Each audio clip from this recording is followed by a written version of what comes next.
Hey everyone, so if you've seen the studio journey video, you know that I'm doing a couple of new journeys here. One is trying to get a better handle on doing aerial video stuff, and the other is actually building my studio. So I just wanted to introduce you to two little quadcopters here. This is the DJI version 1, and I've had this for about 9 months. And the T2D gimbal is mounted on it. And then over here I've got the Phantom version 2, and it has the Zenmuse H3 3D gimbal on it, and I've had it for about 2 weeks. And I can tell you there's just a night and day difference mostly between the gimbals. But if you just want to know, my sort of idea here is that it's definitely to go with the version 2 with the Zenmuse H3 3D gimbal and have it pre-installed. Now you do have to actually build the gimbal, but you just mount it to it and everything's already right there. The control for the gimbal tilt is already on the back of the remote for you, right here.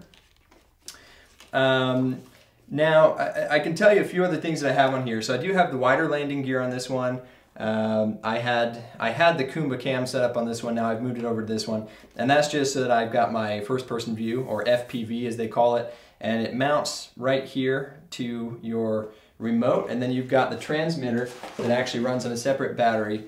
And that'll run just on the side of your unit here. Now I do use the GoPro Hero 3 Black and mostly shooting 1080p. But the really cool thing is that you can get, of course, amazing shots, and this has been huge with my clients as well. Now I can tell you too, the props are much better on the version 2 than on the version 1. And the T2D gimbal was just a nightmare to set up. Like, I couldn't find the firmware or the software to download to upgrade the firmware. I actually could not get it to stop vibrating, which actually was giving me jello effect. So the actual gimbal was creating the jello and not vibrations coming from the drone. I don't have any issues with that with the Zenmuse H3 3D gimbal. So I'm going to show you some footage from both. A lot of the footage from this looked great until sort of the very end. And then, all of this footage looks great. So I'm going to go ahead and show you some footage,